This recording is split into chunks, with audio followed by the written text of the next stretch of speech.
We are pleased to once again be joined by the legendary John McClain, who has been a Houston Texans reporter, columnist, radio personality for years. Matter of fact, isn't it not coming up on 50 years, John, that you've been covering the National Football League? Merry Christmas to you and yours. We thank you again for the time. Is 50 within sight, or am I off there? No, it's 48 covering the NFL. In my first year writing for Texans website after working for the Houston Chronicle for 46 years. And but who's counting? And thank you for having me on. Merry Christmas and happy holidays. Absolutely. I think we have to start with, instead of the state of the Texans, I think it's pretty clear what the state of the Texans and where they are in because of what happened with Tank Dell. And I've been watching a lot of press conferences since then. I've heard your voice on a number of those, and everybody's a little bit shaken up, obviously, because of the severity of that knee injury.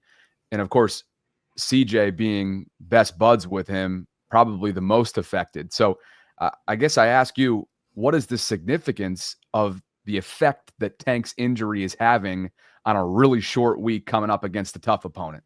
Well, the Texans offense have been in disarray all season. Tank Dell, his injury with Tank Dell, this offense was sputtering like an old jalopy, and it has been for most of the season. The protection, offensive line's been awful.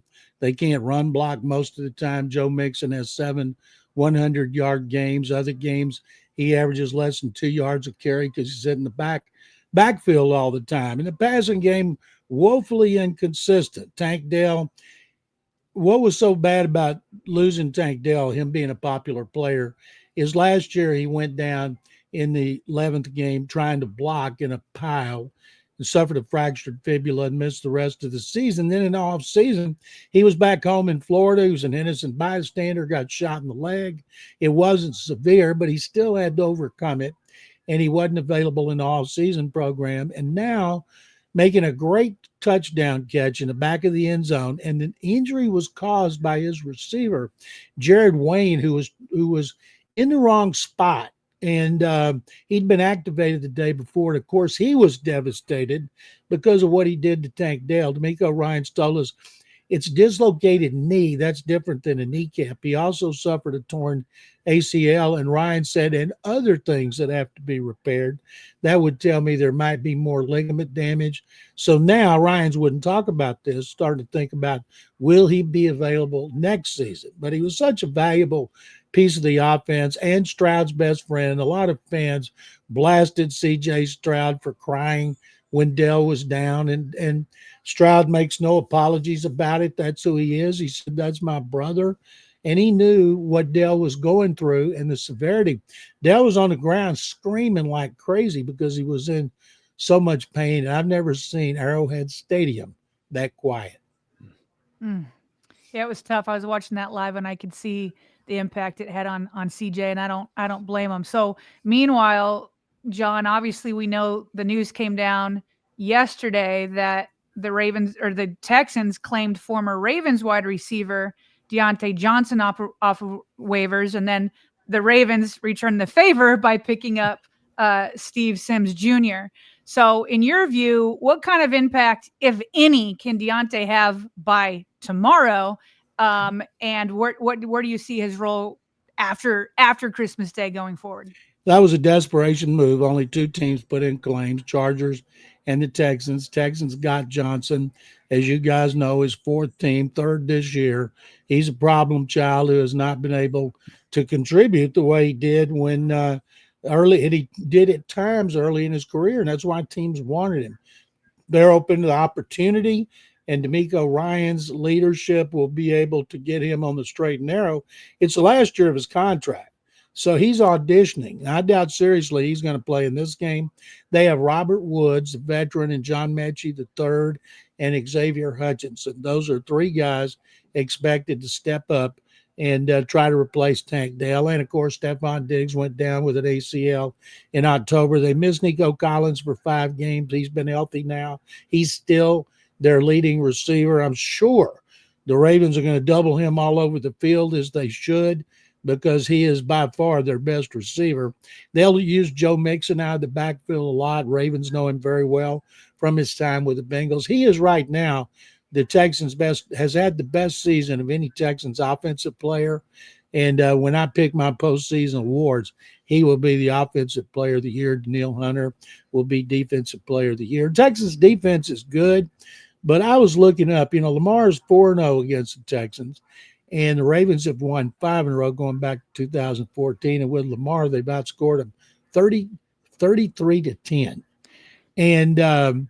And we all know, you guys were talking about it. I'm listening to a lot of people on ESPN talking about Josh Allen is still the favorite. Josh Allen just had a terrible game Sunday, and they barely beat the Patriots. So he better not have another one. I think it's going to go neck and neck, but I think the Ravens are going to win the division, and I think Lamar Jackson's going to win his 3rd MVP award because I looked up his stats. He's got the career best in everything. And I think I wouldn't want to play the Ravens if I was any team. And I like the Ravens because I picked them to win the Super Bowl before the season. And there for a while, I'm thinking, geez, what'd that do? Now I'm feeling pretty darn smart picking the Ravens. Excuse me, that's our dryer going off. John, you don't have an MVP vote, do you? No, not anymore. Houston Chronicle took that away from us, and I'd done it for like 30 years. So I agree with you. I figured you guys would. I watched Josh Allen here, and the Texans beat them, and he had the worst game since his rookie year. He had like a 30%. His rating was in the 30s. Wasn't because he got hit a lot. It wasn't because he had a lot of turnovers. They just forced him into a bad game, and I still have that in the front of my mind because it's the only time the Texans have beaten a good team. Maybe back-to-back years here, we're looking at a Christmas Day opportunity for Lamar, right, to go out and win this thing. Because clearly, as some have said on the national side of things, the race is not over, especially when it's a 17-week, or 18-week, 17-game season, and that's ultimately the timeline. Lamar and the Ravens are going up, and the Steelers are going down. And I've told everybody on my shows around the state, I said, look, you rather the Texans host in the first round of the playoffs the Ravens or the Steelers? If you're wishing for the Ravens, you're nuts. Give you Russell Wilson any day of the week. Last year, the Texans beat the Steelers here by 24, and that was with Kenny Pickett. But give me Russell Wilson, who's kind of fading over Lamar, who's like Santa Claus just streaking through the sky. Yeah. Well, that's exactly it. And especially with no Pickens now, maybe Pickens will be good to go tomorrow against Kansas City. But clearly that offense, as we saw this past weekend, is night and day without number 14 out there. But John, we're looking at these rankings right now, and you just kind of referenced how stout this Houston defense is. That they have the athletes, though, to compress the pocket the way that Pittsburgh has been able to successfully do, not this past weekend, the first time around in week 11, and try to contain Lamar as much as possible. Texans defense is built on speed. None of the linebackers weighs 235. They're all about speed, getting sideline to sideline, gang tackling. But that's easy to say. Lamar's so good. Now, Derrick Henry, who at one point, Henry has 6 100-yard games, 3 200-yard games against the Texans. Didn't have any last year when the Texans swept the Titans, but the Texans know all about what Derrick Henry is capable of doing. And I said this before the season, I thought Derrick Henry would be the best free agent signing of the offseason, and now he's one of them, of course. A lot of people in Philadelphia would say Saquon Barkley. It's going to be hard to argue against that. But this 1-2 punch, my goodness, there's not a better one in the NFL. And I don't know and D'Amico Ryans talked about this, how accurate Lamar Jackson has been throwing the ball, good decision makings. Is it just because he's more experienced? It looks like he has more weapons. He's more confident throwing the ball. Remember in the past, he didn't throw it the boundary very well. It was all down the middle to Mark Andrews, and that's why I think the Ravens are going to be hard to beat from here on out. So that's interesting. So when you said that, the Texans defense is built off of speed, obviously the Ravens have speed with Zay Flowers and Lamar. Do you anticipate the Ravens attacking them more with Derrick Henry then to try to be the bully rather than try to outrun them? The Texans defense, I think, is fourth overall. Danielle Hunter and Will Anderson Jr. have more sacks combined than any twosome in the league, even though they didn't have any against Kansas City. Hunter has 12 sacks. He leads the league in pressures. He's been an outstanding free agent signing. And their defensive line has been good. Their linebackers have been good. They haven't gotten good safety play. Corners have been good. Now they've lost one of their safeties, Jimmy Ward, for the season, and they're going to have to adjust. They've got their second and third safeties forced to play. So I don't think it matters. I don't know how anybody is going to slow down Lamar Jackson. Even the Steelers couldn't do it for the first time. And that had to give him a lot of confidence, the kind of game he had and the severity of that victory. So I can't imagine. Buffalo's defense is not very good. Now, Kansas City's is. We could be headed to another Ravens-Chiefs game this year, just like last year, and I'd be really interested to watch that defense go against Lamar and Derrick Henry. John, is it fair to say that C.J. Stroud has regressed or had a sophomore slumping season? And if that's the case, what would you describe it as aside from losing Diggs and maybe some lack of pass pro at times? That's all the lack of pass pro. He's second most sacked quarterback in the league, second most pressured quarterback in the league to Caleb Williams. It's amazing how pathetic their interior blocking has been. There was a stat last week that the Texans lead the league on guys beating initial blocks, which didn't surprise anybody here because it's been terrible. And what was weird last year when the Texans opened and ended with the Ravens, the offensive line wasn't an issue, and they were forced to start 12 guys because of injuries, and they were starting guys off the street. This year, they had all their guys back, and by and large, other than Laramie Tunsil, most of them at best have been mediocre, and some of them have been awful and been benched and injured. So it's all because he's been hit so much, and he gets pressured. Almost every touchdown pass he throws is on the run. Both of them Sunday were on the run. Now, he threw an interception into double coverage, shouldn't have thrown the ball. He had another interception, his second. He's got 11 this season. He had 5 as a rookie. He's pressing. He's throwing the ball before he needs to. He's just a little bit off target. And a lot of that comes from when you're expecting to get hit. Seldom do you see him drop back in the pocket and have time to pick out a receiver, go through his progressions down the field. And you guys will see this on Wednesday, that what I'm talking about. So if pass protection is broken and you're down tank, is this offensive strategy to just lean on Joe Mixon and hope that hit maybe some success there will open things up through the air? Yeah, some of their play calling's awful. Bobby Slowick, the fair-haired boy last year, he has not adjusted to the way defensive coordinators have adjusted to his offense. He has a quick screen last week. They threw it 4 times. Every one was negative yardage. And you're thinking there, what in the world are you doing? Why do you keep throwing that when it didn't work and the blockers are not getting out there? They're getting stunned. But he did it anyway. So the play calling has been suspect. Texans been good in the first half, terrible in the second half, and don't know why. Same thing. Other teams adjust. Texans don't adjust to them. I'm not sure what they're going to do on offense, but they cannot bring same line back. I'm sure the coaches will get fired. A shakeup on offense. Don't think anything will happen to Bobby Slowick because he and D'Amico Ryans are best friends. Okay.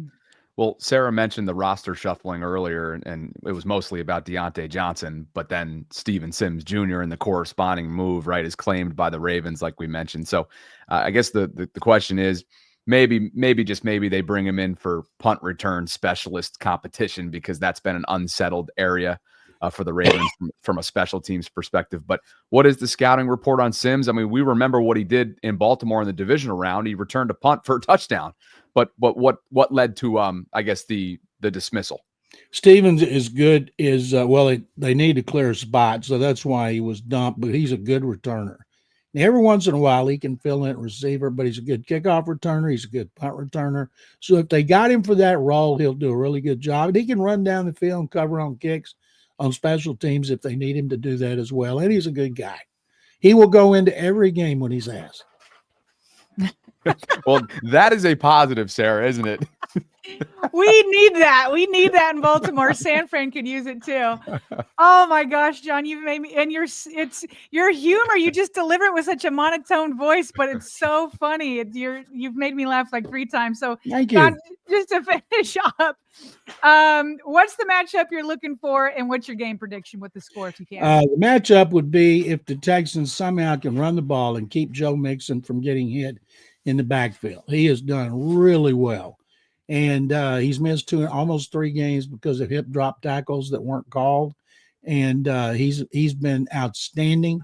And they need the offensive line to do a good job against a run defense that's number 1 in the NFL. So I look for the Ravens to totally shut down the run, get after C.J. Stroud like all teams do. He'll be flushed out of the pocket. He'll have to throw on the run.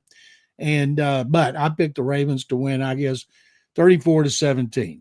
No, 33-10, because that's what they've averaged with Lamar. Sarah, with conviction. With conviction. With conviction. You can find John on X or Twitter at McLean_on_NFL. John, you've obviously your weeks are jam-packed, so we appreciate you as always for joining us. And please, on your way out, tease anything else that you have coming up between now and kickoff. Yeah, I'm working on a column now about the Texans, what we just talked about. How could they possibly stop that offense? It'll be posted on HoustonTexans.com. And thank you guys for having me on. Merry Christmas. Happy holidays. I don't think we'll be doing this again before the wild card round, but it's not out of the possibility if the Steelers get their act together.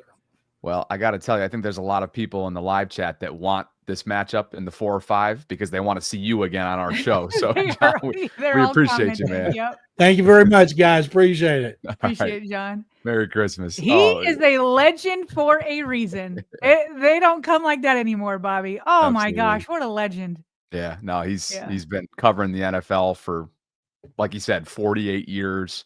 And he's a Texas Sports Hall of Famer. I see some folks that are down in that area.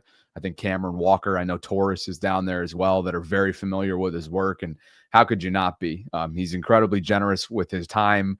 His dry humor is legendary and elite. And obviously, he's not exactly high on the Texans, which brings us to whether we will be or not. And I have to say this, Sarah, I want to kick this conversation off. Well, before we give our predictions, can I just say one thing about his commentary on Steve Sims Jr.? Desmond King muffed one punt, fumbled another. After the game, he tweets, "Great win. I will correct my mistakes." Bobby, I don't know if he's going to get a chance to. If what John said is true, that they didn't want to have to cut him, but they needed to do it for Deontay, and he says he's a good returner, Desmond King could, maybe not by Wednesday, but Desmond King could find himself down on the depth chart. So yeah, I'm sorry to interrupt you. Definitely not by Wednesday. Harbaugh said as much, right? Yeah. It'll be Desmond tomorrow. But to your point, maybe because of the significance of the quality of player that became available, Sims finds himself down the stretch with a job and an important job, because that's been, like I said, it's been an unsettled area for the Ravens special teams post-bye and really pre-bye too. It started with the Philadelphia game, and they've been tinkering around with it all season. So where I was going, though, was this. Yeah. You and I came out of the bye, and we did an exercise at one point. It was a mini topic, and it was a simple question. What will the Ravens' final 4-game record look like down the stretch of the regular season? And at the time, I was fairly confident that they would be 3-1. They would go 3-1 down the stretch. Now, remember, coming off the bye, clearly a sour taste in everyone's mouth because of the performance against the Eagles. You then have a 10-day bye. It's a 10-day off period to just sit there and think about it. You have the Deontay Johnson thing looming. You have special teams issues. Penalties are through the roof, which did, by the way, continue in the Giants game, at least defensively. They had 8 penalties in that game, 12 total, if I'm not mistaken. But honestly, I think I have to walk myself back on that prediction. All 3 phases right now appear to be peaking at the right time. This is an offense that's pretty much at the top and the upper echelon in every single category. An MV3 potentially on deck. King Henry, who in the past has been a darling in the month of December and sure looks like that's the exact same way for the soon-to-be 31-year-old. The defense, clearly, since week 11, week 10, circle it right around there, has shifted. They have more protection and a sense of calmness on the back end with Kyle and Ardarius. Trenton has been demoted for the time being, which has opened up Roquan a little bit to play more freely. Big Mike Pierce is back, right, along the interior part of that defensive line. You're getting continued sipping from the fountain of youth for Kyle Van Noy. And I haven't mentioned a lot of other pieces as well. Justin Tucker drills it from 51. It's a small sample size. He seems as if he's got better morale. I think they're winning out. I do. Just first, before we get into the score and whatnot, I don't think they're going to go 3-1 anymore, and I think they're going to end up winning this division. Bobby, I'm right there with you. I said the same thing. I said 3-1. I thought the Steelers was going to be the biggest obstacle, and they passed that test with flying colors. And now here we are against a Texans team that is also falling apart, in part because of injury. And so you just sit there and you listen to John, and it's like, where are they going to get their offense? Because the Ravens defense will have a fairly simple, I didn't say easy, but simple assignment. You stop the run first, which is always true, but it's going to be especially true against the Texans because Joe Mixon is essentially their offense at this point. So you key in on the running game. And then as John said, you've got Nico Collins. And so you double him. And if everybody else cannot win their one-on-ones with a MASH wide receiver unit, then that's a problem. And so meanwhile, I thought my biggest thing was like, will the Texans defense give the Ravens a really, difficult time, given that I think they're number 4. Is that what we just posted those a second ago? They're the 4th overall defense, 11 against the run, 6 against the pass. What are they in points? 9th. All right. So, they're top 10 in just about every single category. Right. And I also thought that, I thought he was going to give more props to, he gave a shout out to Will Anderson Jr. and Danielle Hunter. He said that there's no tandem out in the NFL that has more sacks than them. They each have, I think they both have double digits right now, just over 10, I believe. And so I thought, okay, well, maybe they might be able to employ the Steelers, old formula, and he blew that out of the water. He's like, well, the Steelers can't do it. Then how do you expect us to do it when the Steelers know the Ravens best? And so I think there's obviously extra motivation going on for the Ravens as they need to win the AFC North. Texans have a lot of motivation too, but Texans seem like emotionally hurt also. Do you know what I mean? Like there's that part of it, just mentally. You see it here, and CJ Stroud is a pro, and I appreciate his love for his friend and teammate. But you wonder how much, that lingers with just a game, from Saturday to Wednesday. So I'm with John. I think the Ravens win. I think they win big. So what did he say? 33-10? He was the best, man. He was the best. I was going to go over 30. Yeah, 34-24. I'd feel bad giving more than the 10 points, but maybe it'll be bigger than that. But I'm not going to change it. This is what I had coming in, about 34-24. Ravens are 3.5-point road favorites. It's a very quick week for both teams, as we know, as it is for the Steelers and Chiefs. The over-under set at 47.5. I'm going 30-21 Ravens. I think Joe Mixon will get some chunk yards, but they will keep him in check. This right now, what you're seeing on the screen here, I don't think it can be overstated. And by the way, listening to some press conferences, Sarah, since this moment, of course, Tank Dell going down with a very, very severe injury, you're not kidding. CJ Stroud is a pro, and he is incredibly likable. And I remember saying that after the loss back in January in the divisional round, when he got up there, faced the music, praised Lamar, shared his admiration for Lamar. CJ Stroud's a likable dude, and I know he's regressed a little bit here, but remember, what did John say? I set it up accordingly because of some of the stuff that I had sort of researched prior and listened to, and that was what has led to the slump, aside from losing Diggs to injury, Stephon Diggs, of course, and the lack of pass pro. And he quickly was able to answer that this offensive line, particularly when it comes to the interior protection, has been poor.